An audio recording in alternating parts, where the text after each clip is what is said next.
गुलाबी थंडीमध्ये घेऊया सांध्यांची काळजी. सध्या सर्वत्र चांगलीच थंडी अनुभवायला मिळत आहे.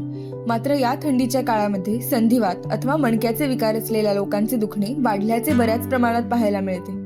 थंडीच्या या काळात आपल्या सांध्यांचे आरोग्य चांगले राहण्यासाठी आयुर्वेदामधील काही सोपे उपाय उपयुक्त ठरतात. दररोज तीळ अथवा मोहरीच्या तेलाने किंवा इतर वातशामक तेलाने अभ्यंग अर्थात मालिश नक्की करा. त्वचेचा कोरडेपणा कमी होणे, स्नायूंमधील वेदना अथवा कडकपणा कमी होणे, सांध्यांची हालचाल सुधारणे यासाठी या मालिशचा चांगला उपयोग होतो. मालिश करून अंघोळीच्या वेळी गरम पाण्याने सर्व सांधे शेकावेत. सांध्यांना सूज असल्यास किंवा वेदना तीव्र असल्यास आंबे हळद, सुंठ, मोहरी, निरगुडीचा पाला इत्यादी औषधी वनस्पतींच्या सहाय्याने आपल्या वैद्यांच्या सल्ल्यानुसार लेप करावा.